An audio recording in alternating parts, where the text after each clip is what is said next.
സങ്കീർത്തനങ്ങൾ അധ്യായം 23. കർത്താവ് എൻ്റെ ഇടയൻ.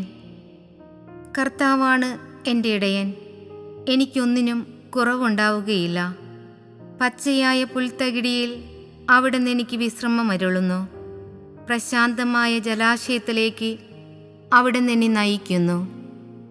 അവിടുന്ന് എനിക്ക് ഉന്മേഷം നൽകുന്നു.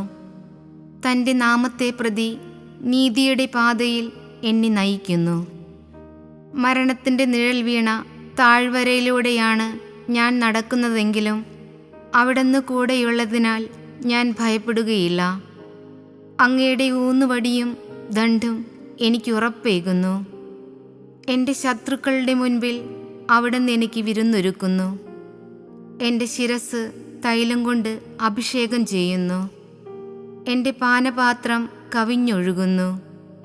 അവിടുത്തെ നന്മയും കരുണയും ജീവിതകാലം മുഴുവൻ എന്നെ അനുഗമിക്കും. കർത്താവിൻ്റെ ആലയത്തിൽ ഞാൻ എന്നേക്കും വസിക്കും.